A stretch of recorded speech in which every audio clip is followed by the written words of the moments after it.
Yay, welcome everybody. As you're signing in, we're just going to wait a few minutes for everyone to come in and then we're going to get started.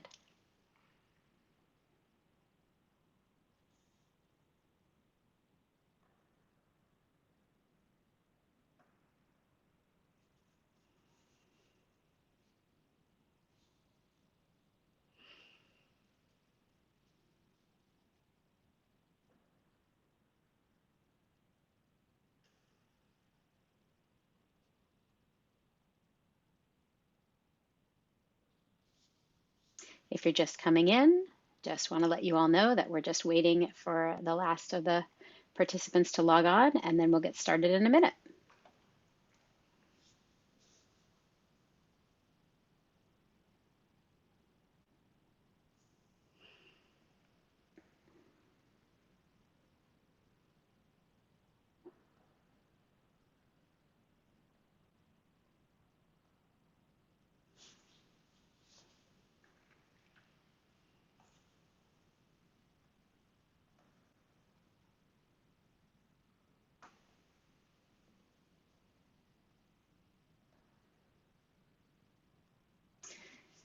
Somebody just asked if the recording will be available later. Yes, we put up all of our webinars within a few days on our website. So it looks like the logons from the participants are slowing down, so we'll get started in just a few.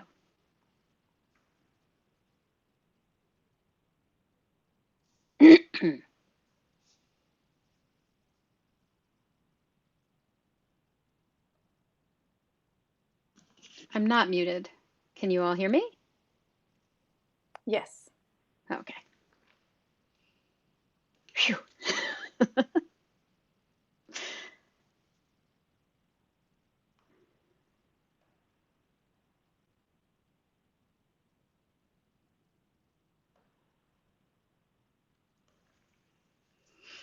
All right, I'm going to go ahead and get started to make sure that we have enough time to get through all of this material. So welcome, welcome, welcome, welcome, welcome. I am so excited to give you this presentation today. My name is Tori Bookstein, and I am an advisor in the College of Letters and Science. I'm also a Cal grad, and I graduated so long ago that I can't even think of a funny way to talk about it, but the 12th century was a nice time to be a student here at Cal.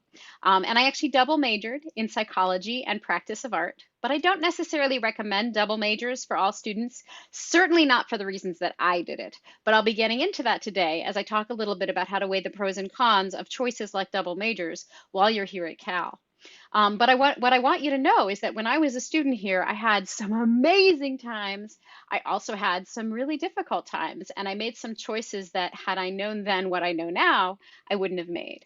And so I wanted to come back and help other students to have a better time than I did and to learn from my mistakes. And now I get to do that, and I even get paid to do that. So I totally have the world's best job. This is my favorite part of my job. I really hope you enjoy hearing this presentation as much as I enjoy giving it to you. And the first thing that I want to say is congratulations on getting into Cal. Welcome to Cal. We're so glad you're here. Congratulations on getting into what I consider the premier research university in the country, if not the world.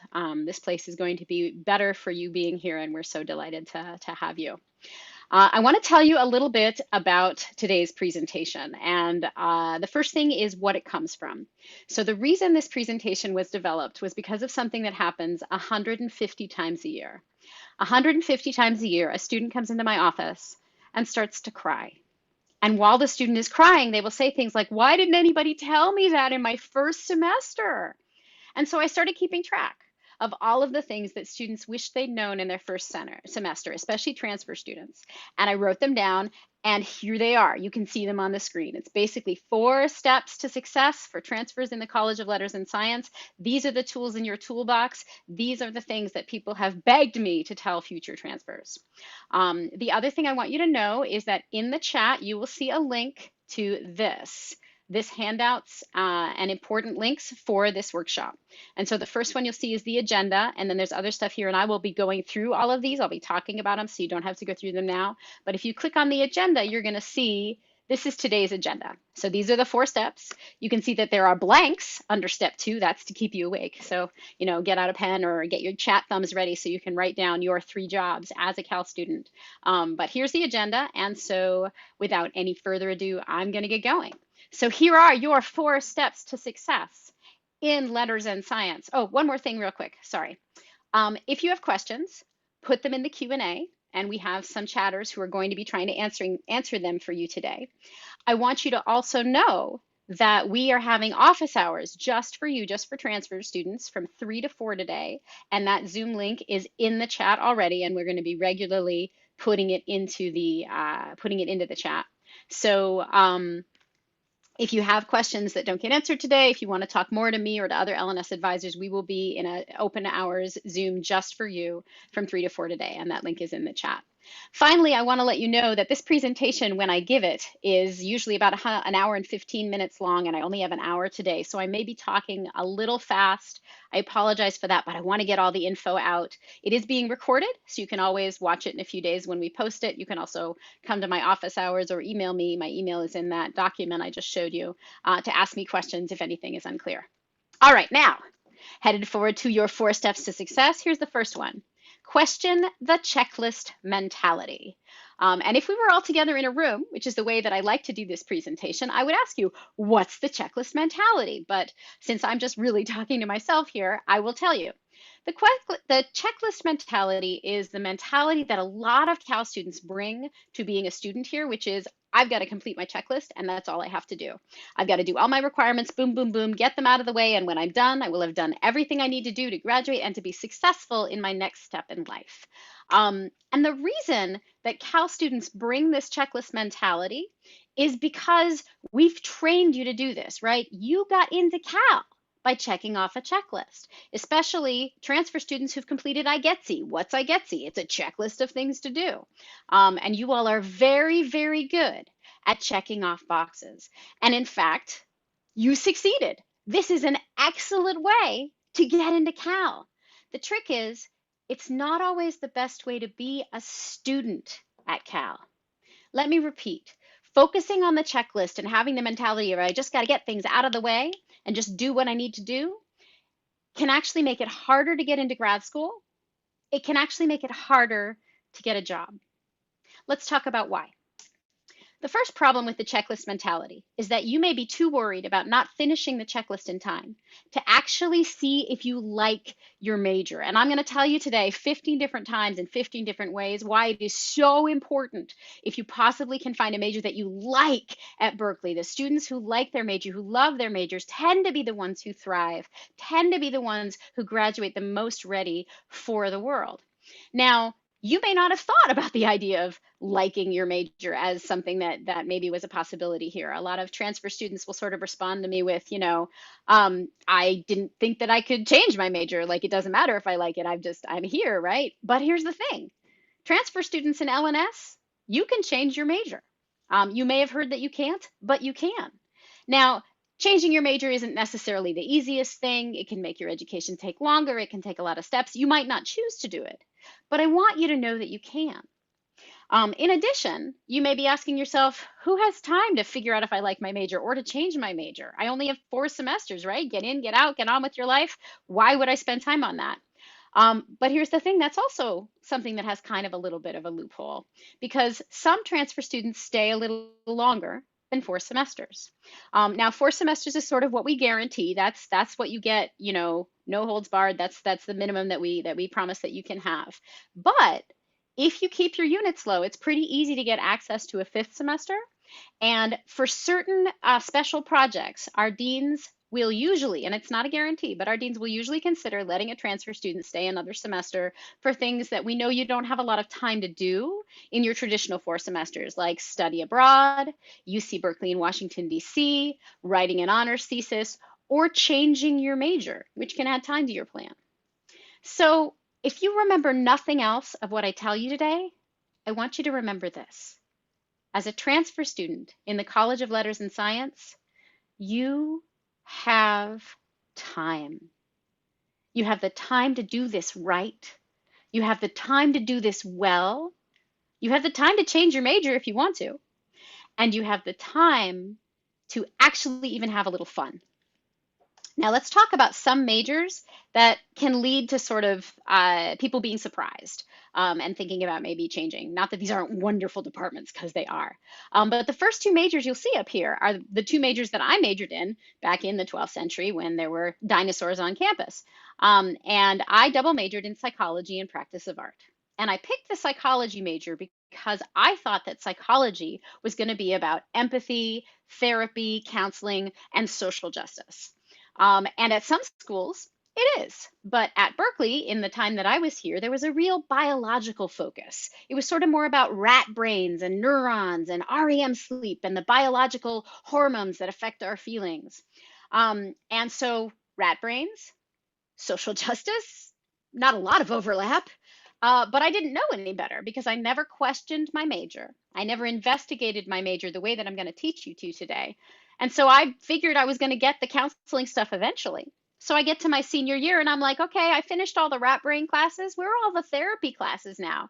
And my friends were like, oh, you're so funny. Okay, you don't want to be this person. So I'm going to teach you today how to investigate your major really quickly and efficiently to make sure that you're getting what you expect. Similarly, I was an art major because I thought I was going to learn how to paint like Frida Kahlo. I learned how to talk about Frida Kahlo. Hear the difference? Our art major, our music major, our film major, these are not production schools where you're learning how to make the thing. These are theory schools where you're looking at history, composition, analysis, and theory about these artistic forms. Our philosophy major is unexpectedly mathematical for some people. Our math major can be equally unexpectedly philosophical. You want to know what you're getting into, so I'm going to teach you how. Finally, at the bottom of this screen, you see the phrase capped majors. And here at Cal, a capped major is a major that doesn't let in everybody who wants that major. You might also have heard it called an impacted major. Now, when I'm queen of the world, I want to get rid of this concept because I just love the idea of everyone being able to study whatever it is they want. So, when I run for queen of the world, please vote for me. But in the meantime, we have to work with this particular system, which is based on, limited resources. And so the problem with capped majors is that it makes the process of evaluating your major to see if you like it really difficult because it adds that layer of anxiety that, oh, maybe I won't get in. So you start to really concentrate on take me, take me, take me. I'm going to be the best economics major ever. Please let me into the econ major. And what might you forget to do? You might forget to check and see if you actually want to be an economics major at Berkeley, if you like the way Berkeley teaches economics. It's kind of like if you're walking down the street and you see someone totally hot and you're like, oh my God, that person is so hot. I want to go on a date with them. But then you look around and you're like, wow, everyone wants to go on a date with them. But no, I'm going to win their heart. I'm going to go on that Friday night date. And that's great. Go on that date, do some datey things, Netflix and chill or whatever it is people are doing these days.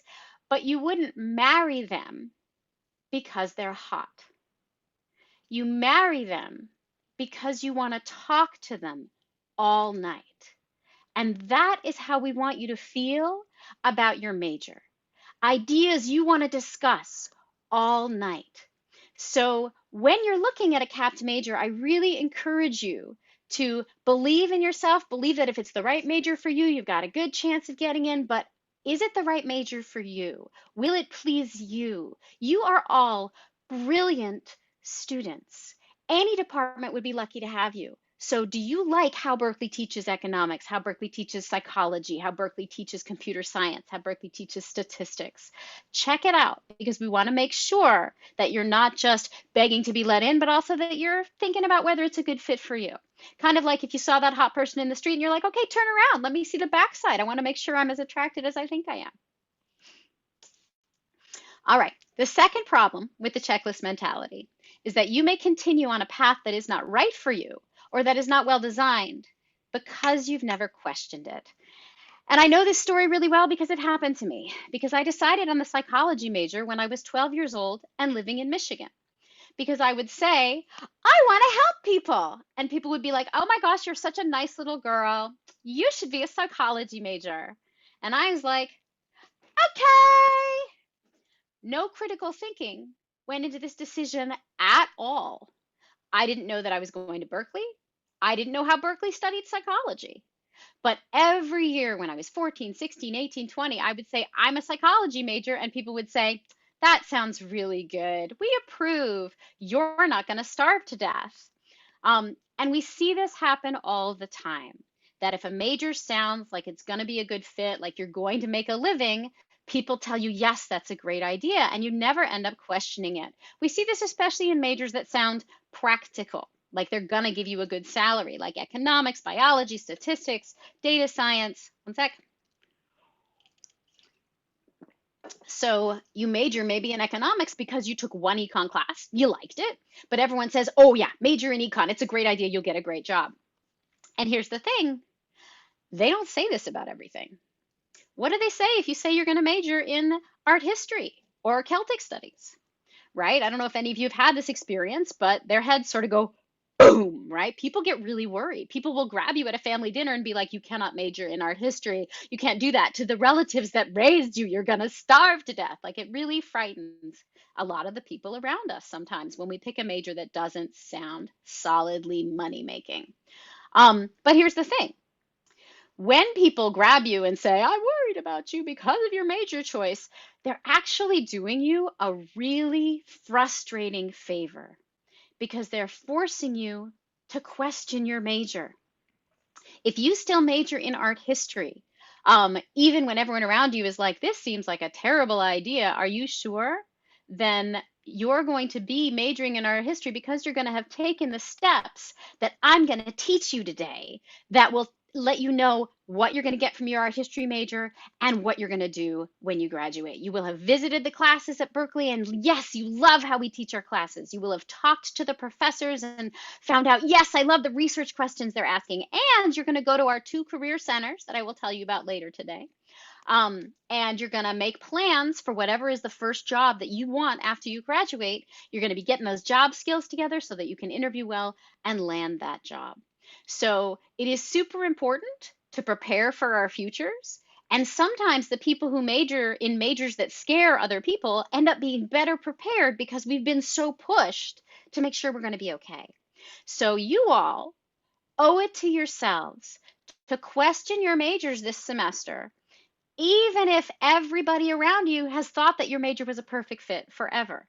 Because I am evidence that sometimes they're wrong. Because psychology at Berkeley was not the perfect fit for me. The major that would have been a good fit at that time, because what I really cared about was empathy. The major at Cal at that time that was studying empathy was called Peace and Conflict Studies. But since no one had ever heard of it, no one ever mentioned to me that that might be a better fit. So I will teach you today how to question your major so that you make sure that even if you're sure of your major, that you really know what you're getting into. Another problem that I see with the checklist mentality is students who double major imperfectly instead of building your own major perfectly. And this is pretty common here because sometimes our ideas don't just fit into one major. Let's say you're really interested in Justice Sonia Sotomayor. You want to write a thesis on the growth of the Hispano-Latino judiciary in this country and look at her career as a part of that, but we don't have a department of Sotomayor. So you might think, you know, there's some classes relevant to her in Chicano studies and there's some classes relevant to her in gender and women's studies. I guess I might have to double major so that I can get access to both of those classes and write the thesis I want. But that's going to involve a lot of classes you don't like, a lot of classes that are not relevant to Justice Sotomayor. But you guess you have to do that? Ooh, but you don't.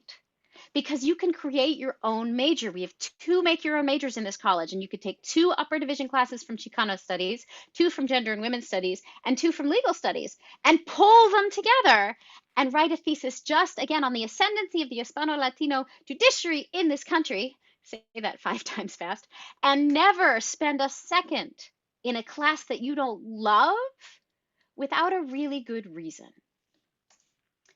The third problem with a checklist mentality. Wait, why isn't my button going forward? Hang on. Having a problem going to the next window. There we go. Is you won't see options outside of the checklist you ask for. Now this is on us. If you come to my office and you say, Tori, I really want a double major, tell me how, it's my job to say, great, tell me more. Tell me which majors, tell me what draws you to both of them, show me how your schedule might look, and what else are you trying to fit in? Do you want to do enrichment or study abroad or research? What are the ideas that speak to you in both majors? What kind of future ideas do you have, and how are you getting ready for your future? This is my job, right?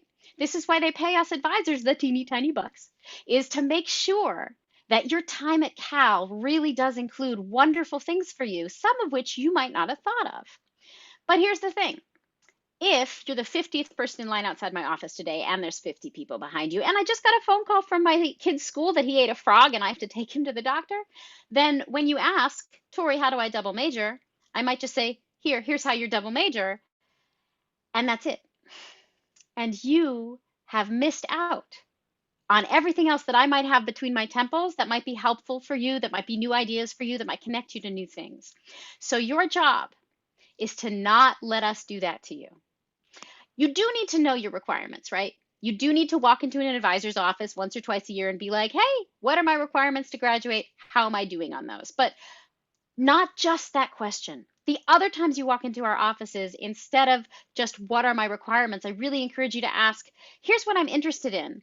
What do you know about people studying this idea on this campus? I'm thinking of going abroad and I'm thinking of going here. What do you think of that? You know, where would I find out more about that? Here's a research idea I have that I don't think has a department on campus. Do you know how I might find if anyone's doing anything relevant? I'm really loving this department. Can you help me figure out what teachers might be connected to it and teaching other classes on this idea? Bigger questions than just what do I need to do to graduate? Here are just a few of the things that you won't hear about if all you're asking is, how do I get out of here? Like I said, we have 2 make your own majors in this college. We also have majors you've never heard of that might fit you better than the one you prepared for. We have minors and mini minors you might have never heard of. We have great courses that don't fill any of the requirements you're going to be asking about except for units towards graduation. But you will have some units that can be any units at all. And one of the wonderful course series that can fit in there is called a discovery course. And I'll be telling you more about those in a little bit. There's also UC Berkeley in Washington, D.C., our study abroad program, and so much more. None of these are going to be on the list of what do I need to do the minimum to get out of here. So you wouldn't hear about them if that's all you're asking. So how do I escape the checklist mentality? I'm so glad you asked. What I want you to do is I want you to dream big. And I often give this presentation later in the semester to people who maybe are having trouble holding on to their dreams because they're getting stressed out by midterms. But you all, this is still the middle of summer, so I hope your dreams are still fairly big. But I want you to remember when they were even bigger, because you probably had an amazing day this year, right? I want you to think back to that amazing day, the day that you got into Cal. I imagine you felt pretty good, and I imagine your dreams were pretty big. I imagine you were like, I'm the smartest person I know, and I'm going to have 4 majors and 17 minors and study abroad 6 times, and I'm going to graduate at the top of my class. You know, and these are big dreams, and they're amazing dreams. And then, you know, as you're starting to think about coming here to Cal and watching these webinars and thinking about registering for classes, you might already be feeling a little bit more like, oh, this might actually be a little stressful. And by the middle of next semester, almost everybody has a time, maybe week 3, week 4, where you're like, I just really don't feel like I have any dreams left right now. I'm really scared. This is pretty intense. Can I go sit in a closet for a while? But I want you to know, you are amazingly talented, skilled students. You have brilliant minds. You can achieve so many of your big dreams while you're here. So I want you to hold on to them. I want you to remember how you felt when you got admitted to Cal, and I want you to write it down. So on your agenda, on your handouts, you can see the second one thing here is the 4-year program plan. And I want to show it to you, but I got to move things to get there. There we go. So your 4-year program plan looks like this. So it's just a list of slots where you can write down classes. And what I want you to do is I want you to go somewhere quiet anytime in the next 3 or 4 months, before you start school, after you start school. Make a 4, 5, or 6 semester plan, because it's not a guarantee that you get more than 4 semesters, but it is possible. And then I really want you to dream big. I want you to write down those dreams. So not just here's the minimum classes that I'm going to take to graduate, but here I want to study abroad twice, or I want to do UCDC and I want to do an honors thesis, or I'm really thinking of doing 2 summer minors. Whatever it is, write it down. Don't let anything fall off until you've asked if it can be done. Because the thing is, lots of students don't even tell us what they want to do because they're like, oh, I'm sure they're going to say no. But we might say yes. So tell us what you want. And then when you look at the list of classes that you need to take to graduate, I really want you to ask yourself, am I taking this just to fill a requirement? And does this class sound boring? If so, is there another class that I can take that fills the same need but's going to be thrilling? Is my schedule mostly classes that sound boring just to check off requirements? And if so, does it have to be that way? Because spoiler, it usually doesn't. You can love most of your classes if you know that that's what you're looking for. And you only get one chance to be a Cal student, and we really want you to love every minute if you possibly can. So now I'm going to talk to you a little bit about two projects that got me into some trouble when I was a student here, because they're pretty common projects that students think will be helpful. Double majoring and getting high grades, like just for high grades sake. Because as Cal students, we tend to think that good grades are all important, and if you don't get a certain GPA, you're just not going to be worth anything. You're not going to be able to get into graduate school. You're not going to be able to get a job. And we also think that one major is good, but two majors is better. And it turns out that both of these can be lies because grades in a double major do not automatically get you a job and into grad school. They can sometimes even make it harder. And the reason that they can get in the way of your success is because there are two kinds of students who go to Cal. So this is a picture of me when I was a Cal student 12 bazillion years ago, when I was, feeding dinosaurs in my residence hall room there. And in fact, you can probably guess what year I went to school by guessing what year those clothes were fashionable. Just kidding. They were never fashionable. But the thing about me is I was obsessed with grades, and I was obsessed with showing off academically. And so I stayed in the psychology major because I was getting A's. And I thought, this means that it is the right major for me because I'm getting A's. That's the proof, right? And so I was just going to class and taking my tests and getting my A's. And then I would leave because I wasn't actually that interested in what they were teaching. I cared about college counseling. I cared about social justice. I wasn't so thrilled about, biological psychology. It turns out that it is really important to not be bored in your major. It is more important to not be bored than to get A's. Because the thing is that my professors could see that I was just coming to class to get my good grades, and then I was leaving and doing other stuff I cared about. They saw that I wasn't in the honor society because I didn't really care about it. They saw that I wasn't doing research because I didn't really care about it. They saw that the department didn't matter to me, and so I did not matter to my department. The students who get into graduate school are the ones who matter to their departments. And I did not understand this. I thought that I was really impressive. I'm a double major and I have high grades, so I'm totally amazing. So I'm going to get into a graduate school, right? And I had no idea how wrong I was until the day I went to ask one of my professors for a letter of recommendation. And I walked into his office and I'm like, hi, professor, I'm Tori. I know you know me because I sit in front and I get good grades. I don't talk that much, but I know that I'm pretty good at this. I get great grades. So I want to go to grad school. So do you mind writing me a letter of recommendation? And true story, I will never forget the look on his face, and I will never forget what he said, because he looked at me and he went, ugh. And I don't know if you can see in this little tiny picture that I am, but that's a really ugly, depressed face that he made. And he said, I was afraid you were going to ask me for a letter of recommendation. And I was like, wait, what? And what he was kind enough to explain to me that day is that I wasn't going to get into graduate school in psychology at that time because I had shown absolutely no interest in the department.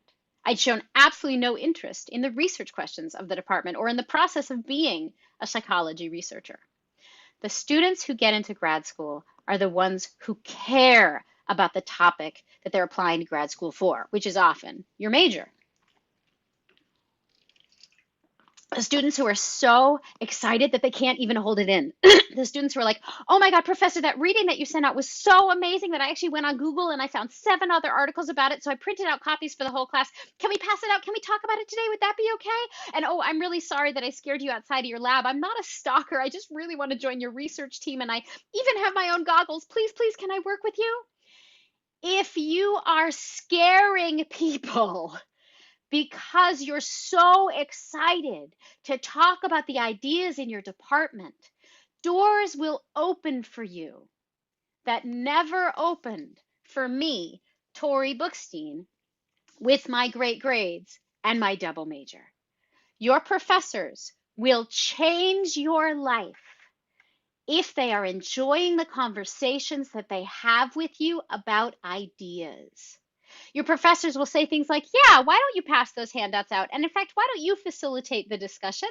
And then come with me for a cup of coffee afterwards, because I need to hire a TA for next semester and it pays really well. And maybe you want that job. Oh, and by the way, I'm running a research lab on that idea you were interested in Barbados this summer. I've got a team of about 50 people lined up, and I've got funding. If you'd like to come over to Barbados, spend the summer doing research with us, we'd love to have you. Oh, and that idea that you had for grad school, do you know that there's a whole center studying that at Harvard? Have you thought about going to Harvard for grad school? I think it might be a really good fit for you. If you decide you want to go, let me know. I want to write you a letter of recommendation and maybe even call over and put in a good word for you. I repeat, your professors will change your life if they feel like you have the potential to be a future colleague, if they're enjoying the conversations they're having with you about the ideas that they love. And so majoring in something that you love to study, being in school because you love to learn, can open so many doors here at Cal. The kind of doors that simply didn't open for Tori Bookstein, but that can open for these other nerdy characters over here. I don't know if you know any of them, but it's Lisa Simpson and Chidiana Gagne and Young Sherman and Moon Girl. These are very cool characters.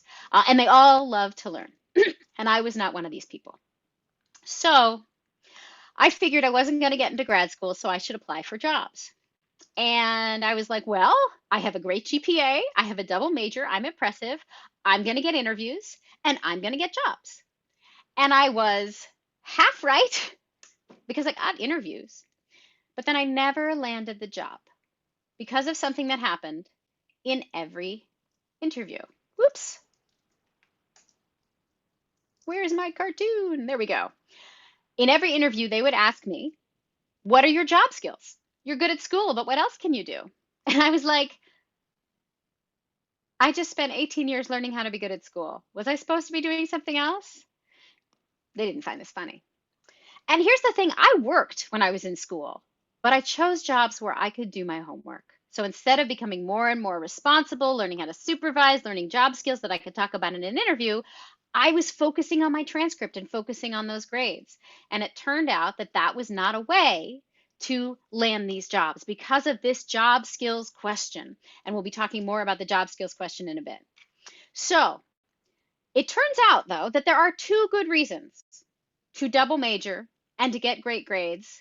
And so the fact that these things did not work out for me does not mean that they won't work out for you, but you want to know kind of what you get from them and what you don't. The first good reason for these things is if you have checked out the kind of opportunities that you want for the future and you're like, yes, I definitely need those grades for this, or I definitely need this double major for that. For instance, let's say you want to be an actor, you call up the amazing Awkwafina and you're like, Awkwafina, I loved your work in The Farewell. Please tell me how to get hired in Hollywood. And she says, okay, if you want to be a star, you should double major. Well, if she says that, you should listen to Awkwafina. Don't listen to me. She's funnier than I am anyway. But does this ever happen? In the 20 years that I've been an advisor, I have literally never heard of anyone going to a job interview, anyone going to a graduate school application interview, and hearing, we're glad you double majored, that's what we wanted. And this is because of something that everyone knows about all of you. Everyone knows that you are good at school. They don't need to see more school. They want to know what else you can do. They want to know what you can do in the real world, what job skills you have, or what skills you have that are connected to the research field you're going to study in graduate school. Years after I graduated, a recruiter told me something I really wish I'd known while I was a student, which is that double majoring and thinking that you're showing off is like doing your senior year of high school twice and thinking you're showing off. Everybody knows you can do that. But what can you do that is more challenging? And the thing about high grades in particular is it's really important that if you have a goal you're aiming for, that you check to see what their policy sort of is on grades. For instance, let's say you want to go to, UCLA Medical School. I'm making this up. I know nothing about what they want, but let's say that UCLA Medical School has a minimum GPA of 3.6 and you have a 3.59. So you're looking at that and you're like, whoa, I got to get my GPA up. What am I going to do? I know I am fluent in, let's pick a language, Romanian. So I'm going to take Romanian 1, 5 units of A, that's going to get me over a 3.6. And you take Romanian 1, and you get 5 units of A, and your GPA goes over a 3.6, and you have spent 16 weeks and you have learned nothing. And so before you make this choice, before you make the choice to take an easy A and raise that GPA, I actually really encourage you, if you know where you're going, if you're like, I definitely want to get into a University of California medical school, or I definitely want to go to Yale drama school for an MFA or whatever it is, I really encourage you to call up the place that you're applying and tell them a little bit about your options. Like, hey, I have a 3.59. I see you have a 3.6 on your website. I have a choice. I could take 5 units of Romanian 1 this semester. I already speak Romanian. It'll get my GPA above 3.6. But I also have a chance to do research in this area that is relevant to this graduate school, but it's not graded work. I would like to put the time into that. Which one's going to make me a better candidate for your program? I know that sounds ridiculously specific, but if you're going to put 16 weeks of work into something you're not getting anything out of other than a number, I really encourage you to get the data you need, get the answer from the place that's going to be evaluating you to see if that is going to be worth it, or if something else that is more in line with your educational priorities and your growth might actually be a better bet. So there is still one other good reason to double major and to get great grades, and it's pretty simple. It's if it makes you really happy. So if you love both majors so much that you cannot live without them, you're as happy as the people on the screen here, you want to do anthropology all day and astrophysics all night, then we really encourage you to do what makes you happy, do what matches your priorities, your level of joy at Cal. What's just really important to understand is that if you're double majoring, you're going to have to make some sacrifices, take some extra time to be just as marketable as the single major next to you who has 25 more hours a week that she's not in the classroom to work on the same projects you're working on, to be more competitive for jobs or grad school. You know, if you're in computer science and you're also double majoring and the single major next to you, she has more time to send apps to the Apple App Store. And so she'll be maybe more competitive at that Apple interview later.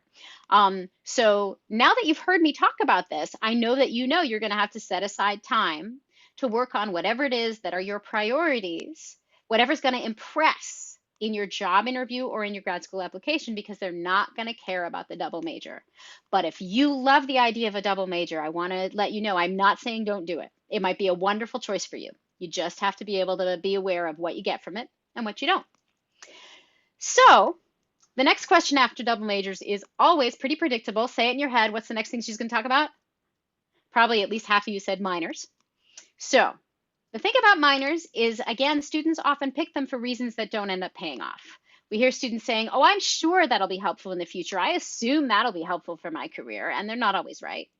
And also, sometimes you have a few units that don't really have any requirements tied to them, and you're like, oh, I've got some extra units. Why don't I fill it with a minor? Because then I have a checklist, and I like checklists. But it turns out there are 2 good reasons for a minor. And the first one is if you know that this will be helpful for a career that you're considering having. But here's the trick. We tend to over-expect minors to deliver. We tend to over-assume, oh, I'm sure it will be helpful. And then we find out later, you know what? No one cared that I had that major. And this happens actually pretty often at Cal.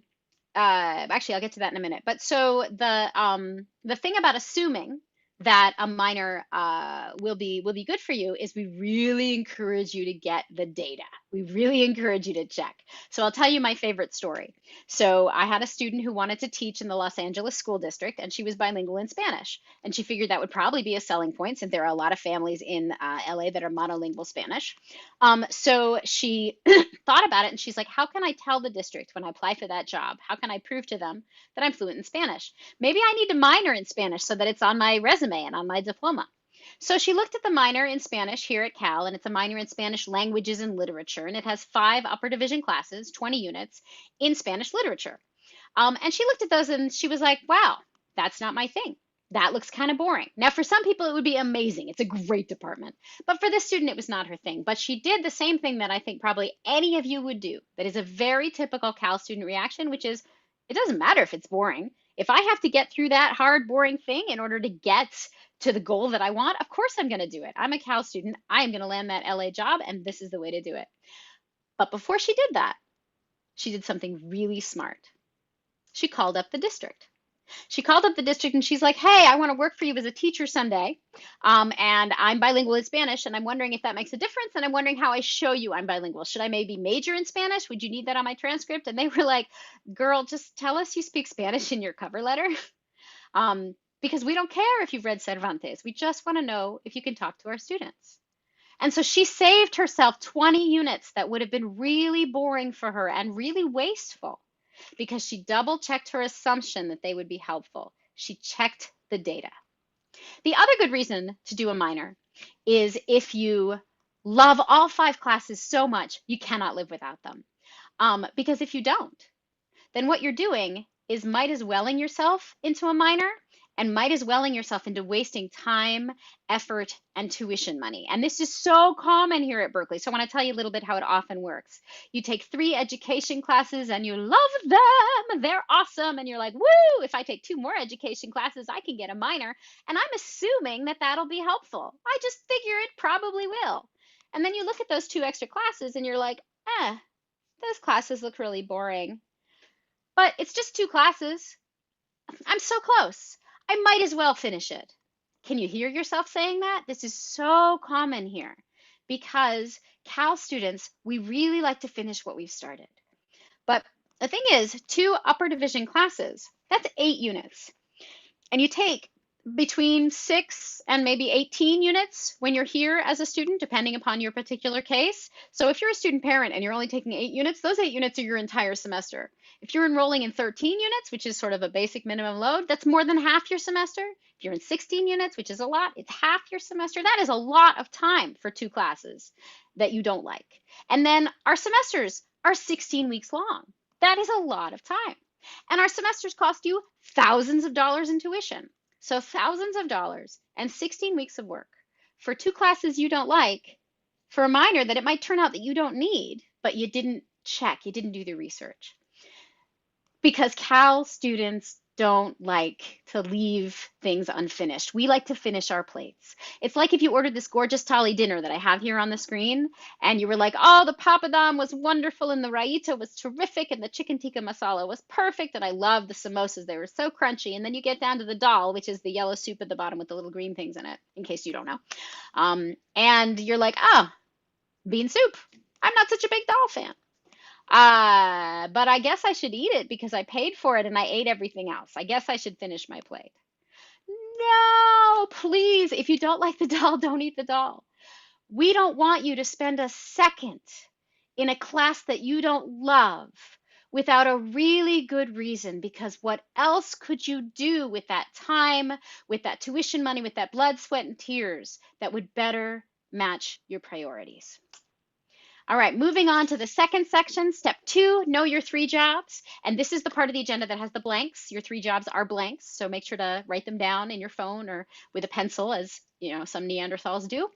Here are your 3 jobs while you're here at Cal that transfer students tell me they didn't know. So I'm really glad to tell these to you.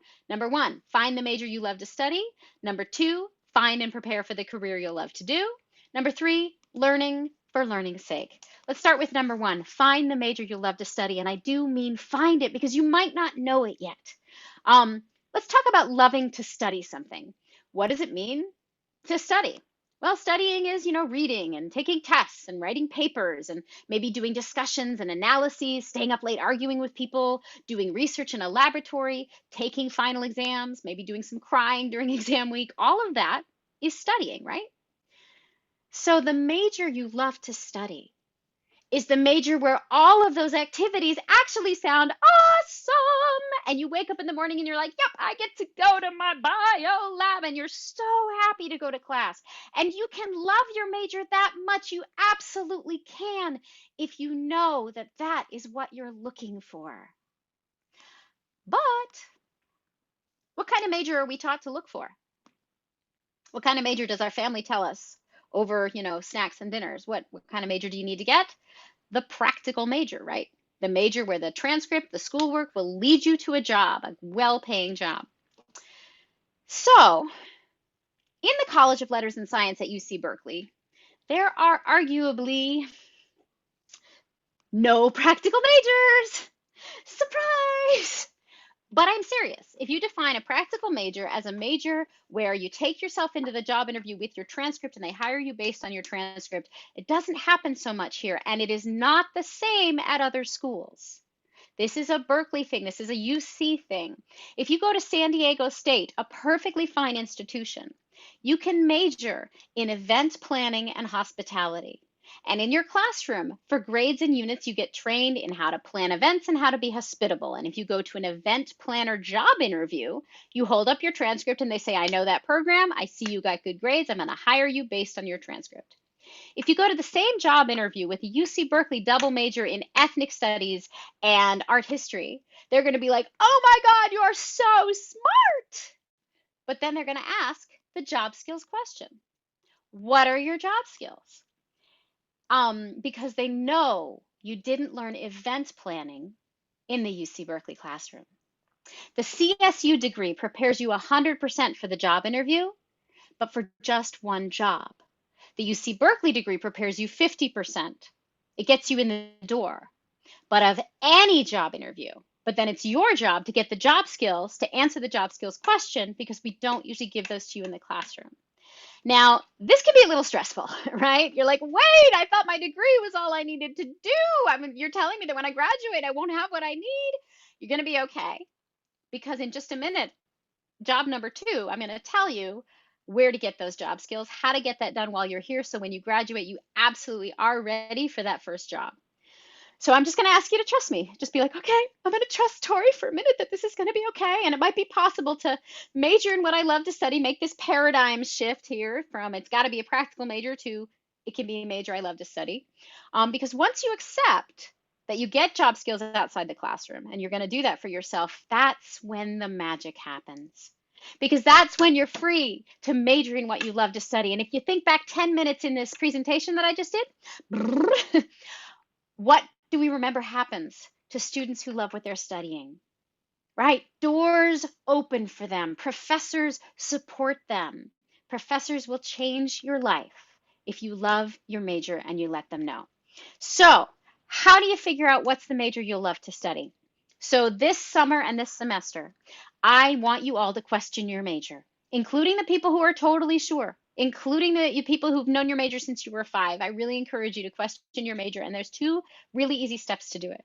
The first is to visit upper division classes and look at the books in the bookstore. You want to see how they're going to be studying this. You can visit upper division classes whether they're in Zoom or in person. You just need to reach out to the teachers and ask for permission. And I don't mean sign up for them. I don't mean enroll in them. I just mean go for one day.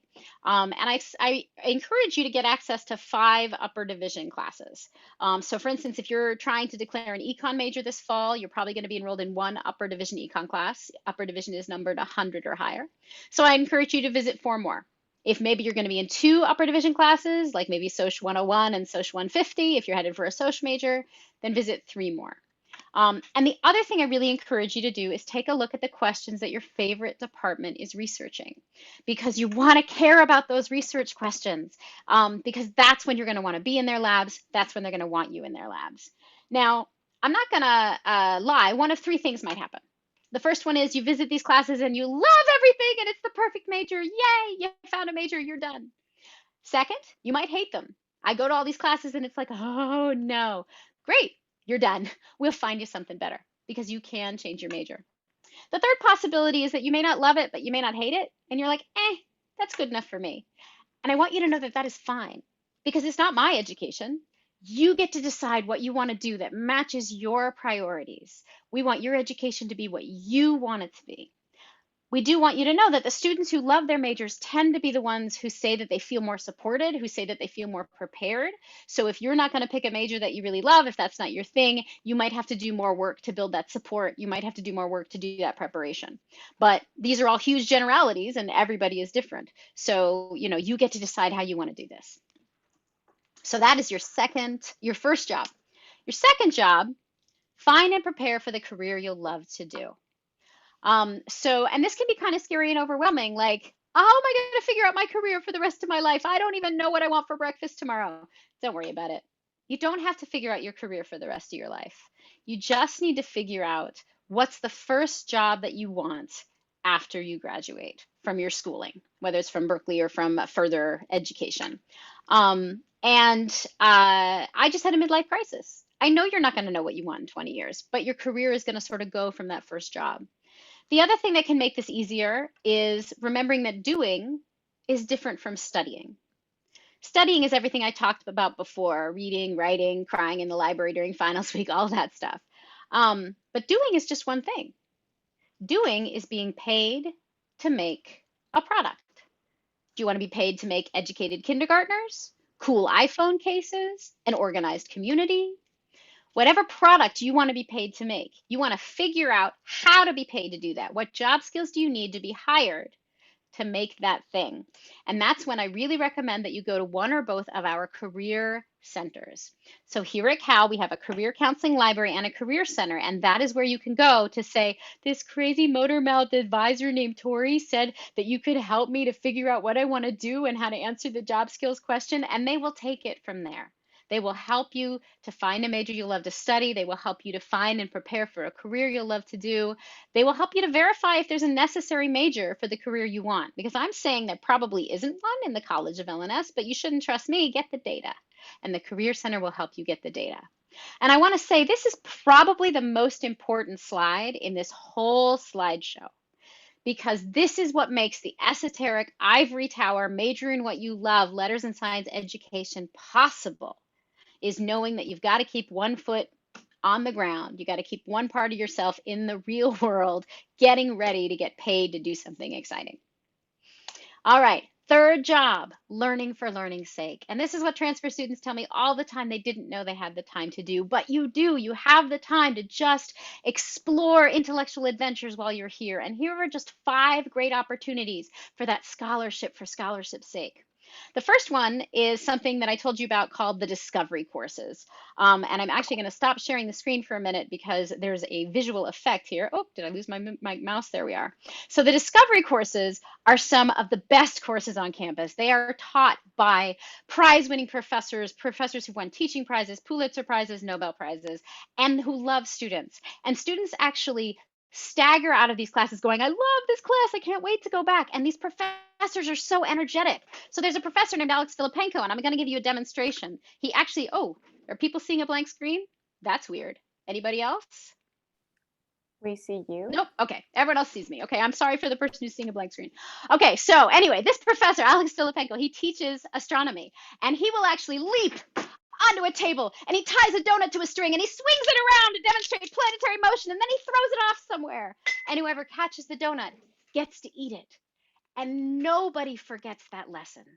This is what the discovery courses are. They are that exciting. They are that well designed. They are that gripping. So I really, really encourage you to look into the discovery courses and their sister courses, the Big Ideas courses, and also to just take as many as you want. If they look good, if they fit in your schedule, grab them. Number 2 right there, course threads. Those are those mini minors I told you about before that you might not have heard of. They are cutting edge topics that don't have departments yet. Lots of fun. Study abroad. I wish I could talk to you for an hour about study abroad and how great it is, but what I will discuss with you for 47 seconds is that we want you to go abroad if you want to go. And here are the things that we want to make sure you don't let stop you. First of all, I hear transfer students say all the time, I don't have enough time. I can't get my major requirements done and go abroad. I can't do all this in 4 semesters. Remember, our deans are open to possibly giving you an extra semester just for study abroad because we know that you don't quite have time to do it. So you will have time to sort of finish both of those things if you decide you want to. I also hear transfer students say, I have responsibilities. I have a job I can't leave. I have a family that needs me. And we want you to know you can go for only 3 weeks in the summer to a study abroad program. You also can take your dependents. People are traveling and studying abroad with their kids, with their families. I hear transfer students say, I don't think I can afford it. I don't think financial aid will let me do it. And actually, financial aid really wants you to go abroad because it turns out that it's a lot cheaper to live anywhere else in the world than it is to live in Berkeley. And I even want you to see something called the Gilman Scholarships, and I put a link to this website in your handout. The Gilman Scholarships are for Pell Grant recipients, and they will give you up to $10,000 to study abroad that you don't have to pay back, and they are a pipeline to a Fulbright. So if you want to study abroad and you're not sure you can, please come and talk to an L&S advisor. We really want you to know your options and to get to go abroad if you want to. And in a little bit, I will tell you how to find an L&S advisor starting on July 16th. Number 4 is UCDC, and I love this because remember when I said we don't teach you job skills in the classroom, this is the 15-unit exception because UC Berkeley students from any major, any interest, go to Washington, D.C., take 8 units of academic classes, but then the rest of your 15 units come from volunteering 3 or 4 days a week, interning in any nonprofit agency you want that will take you. And UC Berkeley students get really plum placements. So again, it's not just for people who want to be presidents or be a lawyer. It's also for people who want to work in education, the arts, human rights advocacy, anything that has an agency in Washington, D.C. So every student who goes to UCDC and comes back and talks to me says, yeah, it changed my life. I got my first job because of this. It made my resume amazing. So I really, really recommend it. Finally, number 5 is my favorite on this slide because it reminds me how awesome you all are. And I don't think you know how awesome you are. Maybe some of you have big heads and you're like, no, I'm awesome, I know. But I think most of you don't. And the reason that I know is because of this, the Haas Capstone Scholarships, and the address for this is in your handout. The Haas Capstone Scholarships are a $12,000 scholarship that you can win for your own research. It's prestigious, it's rare, it's a huge honor. And as transfer students, you're about 25% of our campus. You're creeping up, but you're at about 25% right now, I think. As transfer students, you win 60% of the Haas Capstone Scholarships, 6-0, because you're so academically mature, you're so prepared, you're so focused, you're so skilled. So I really encourage you to apply for this if it interests you because you're really qualified. All right. Those are your 3 jobs. I hope you wrote them down. Find the major you love to study. Find and prepare for the career you'll love to do. Learning for learning's sake. And I'm going to go just a little bit over our hour time here because we started a little late. So we'll finish a few minutes after 2:30 because I got 2 more steps left for your 4 steps to success, but they go pretty quickly. So step 3, ignore the pressure to look perfect. So this one is really important because Cal students have an issue that drives me crazy, which is that Cal students tend to only tell each other the good news. So like you'll be walking through campus and you'll run into a friend and you'll be like, how are you? And your friend will be like, I'm great. I'm a triple major. I get great grades. College is going really easily for me. How are you? And you're going to be standing there going, I don't feel so good. But here's the thing. That person is lying. Every Cal student only tells the good news, and I don't know why that is, because every Cal student has days where they feel like this person, but every Cal student also has days where they feel like this person. I wasn't ready for my classes. My first semester feels like a disaster, super common feeling. I feel behind and it's awful. I'm not happy. Everyone else seems fine. What's wrong with me? I want you to know that these are normal feelings that everyone experiences at Cal, but not as many people talk about. And so you can start to feel like you're the only one. So I want you to remember people are lying about how well they're doing. I wish they wouldn't. Please tell the truth about your feelings. But everybody goes through these positive things and everybody goes through these negative things. And just as an example, if you were all here, in fact, I guess you can do this. Do me a favor and go down to your screen. I don't know if you can see each other, actually, can you? You probably can't, but in your head, raise your hand if you're already worried about being behind. Because here's the thing, if we were here on campus, almost all of you in the room would have raised your hand. Oh, look, we can't see how many people are raising their hands. All right, see? Okay, we're at 80, 100. All right, we have 293 participants. Let's see how many are scared that they're behind. Keep clicking raise hand if you haven't yet, if you are scared of being behind. All right, we're over 200. It's almost everybody. So, all right, you can take your hands down now. So that was cool. I've never done that on Zoom before, but that was really typical. Almost everybody raises their hand. And here's the thing that I've figured out. The fear of being behind is so endemic, so common in Berkeley students that it's obvious that it probably helps you get into Cal, right? Like Darwinian natural selection. Like this is something that helps you get here because so many people bring it. But once you get to Cal, the fear of being behind can be maladaptive. Let me repeat. The fear of being behind can lead you to make decisions out of anxiety instead of out of thinking about what's the best thing for you. And decisions made out of anxiety are often not the best decisions. And so one of the things that is really, really important for you to do is to notice if you are making a decision based on the idea, I'll be behind if I don't do this, or no one else is such a loser, so I really have to hurry up. You got to know that you've been fooled, because the only way to get through Cal is to ask yourself, what is the best step for me to succeed at my pace? You can take your pace. And if you're starting to feel behind, if you're starting to feel like you're in some sort of trouble, we really want you to come and talk to an L&S advisor. And so I want to show you a couple things about that. I'm going back to the handout that you have, and down here we have the L&S Main Page. And the L&S Main Page includes our deadline dates, and it also includes how to get advising. Now, as a transfer student, you can't get advising from us until July 16th, but we give out our appointments 3 days in advance. So when you click on our website, you can click on how to get appointments and advice. You can go down and read all the different things that you might want to get advising about to make sure that you're in the right office. And if it is letters and science that you want to talk to, like if you're feeling behind and in trouble, click on make an appointment. Appointments for the next 3 days will be available starting for you on July 13th. Starting on the 16th, transfers can access appointments. And we'd love to talk to you. And the other thing that I want you to know is we have 30 advisors. And so you get to sort of pick and choose who do you want to connect with. I love transfer students. I would love to connect with you. I've even put my email in this handout because I'm an idiot. But I can be hard to reach because I only work half time. And also, you might be like, oh, I totally want to meet with Tori. Or you might be like, she is scary and hyper. Please let me have a calmer advisor. In which case you're in luck, because we have 29 at least other advisors, and pretty much they're all calmer than I am. So we want you to find the advisor that's a good fit for you. And in this handout, I also want you to see down here, there's, if you can see it, and you may not be able to access it right now because a lot of people are looking at it, but there's my philosophy of advising. And if you click on that, you'll see this document.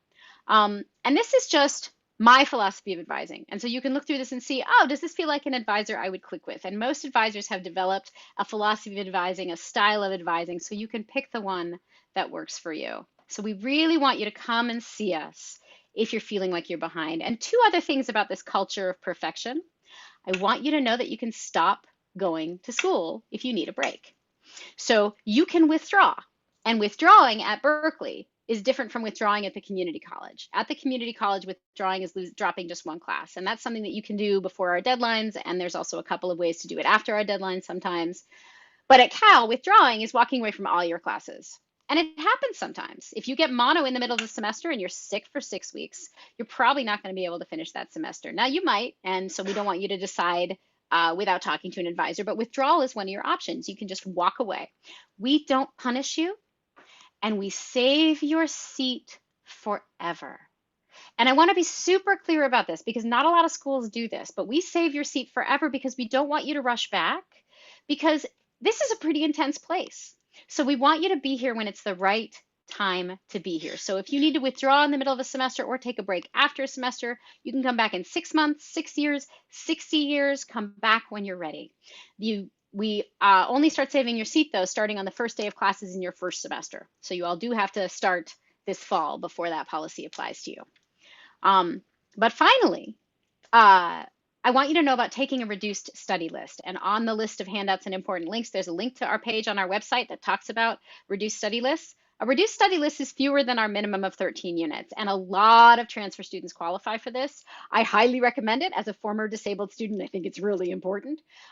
If you're disabled, if you're chronically ill, if you have an injury or a sudden illness, if you are caring for someone in your family, your aging parents or your children or your nieces and nephews or your foster kids, if you are working a measly 15 hours a week or more of paid employment, and if you're writing an honors thesis, which you're not going to do this semester, but maybe in the future, and the semester that you're graduating, these are all reasons to be considered a full-time student by the college in fewer than 13 units. And again, I'm a parent and I was a student. I did not do them together.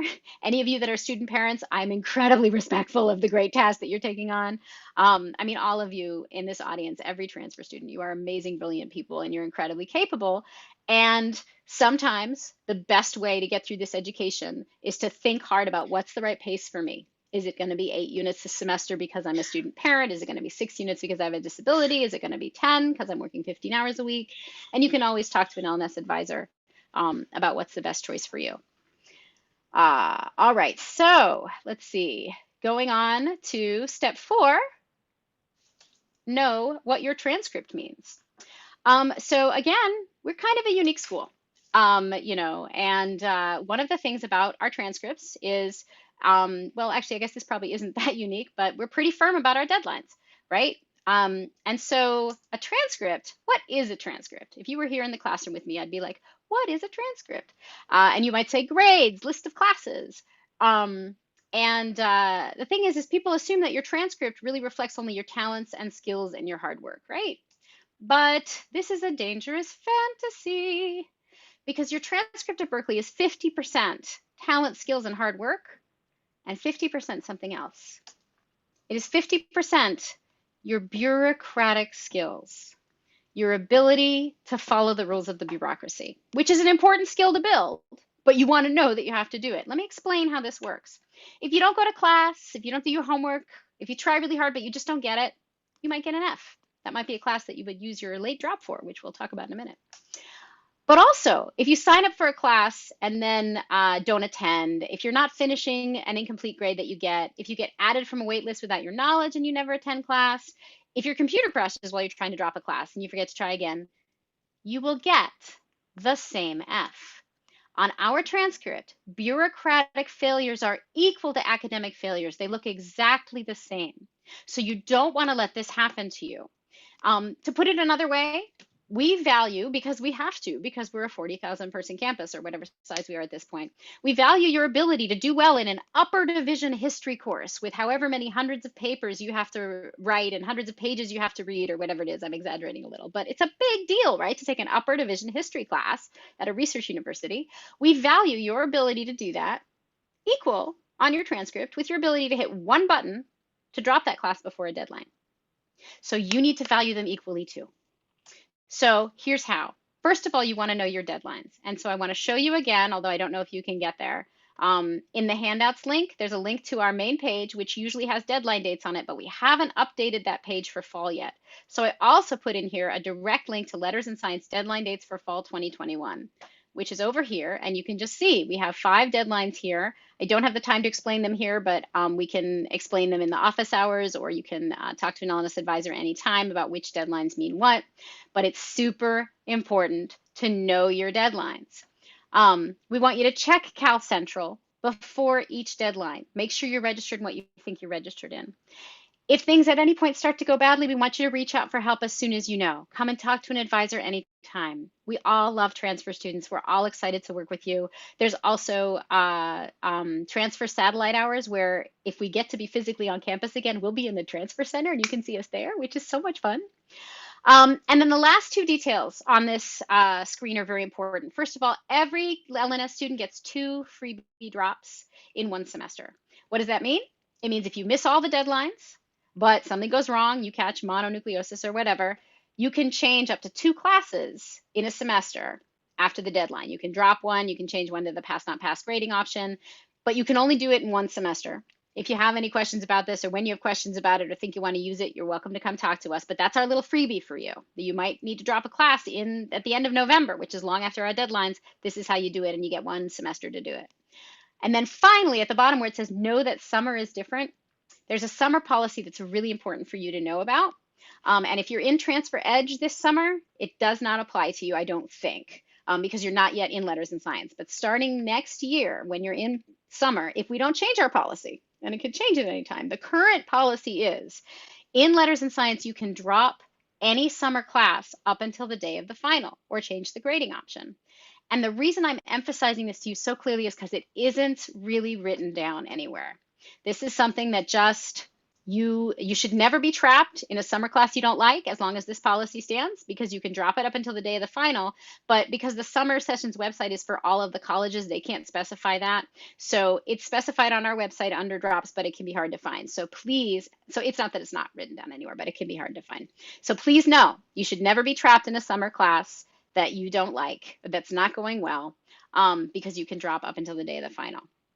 So that is the end of my presentation. I'm trying to move forward here. There we go. Thank you so much for paying attention. Welcome to Cal. We can possibly stick around and do chats for a little bit. I don't know what the schedule is of my chatters, but I can stay on for a little longer if people want. And then starting at 3 o'clock, I'm going to switch over to the transfer student office hours. I will be there for an hour. And then after that, if you have questions, you are welcome to contact the Transfer Center and start asking them questions. And that address is also in your handout. Thank you so much for your attention. Who's got a question?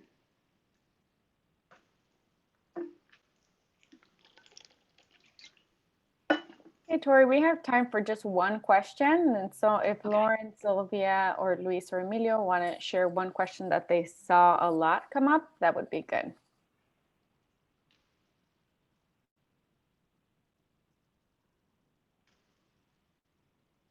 Hi, everyone. My name's Sylvia.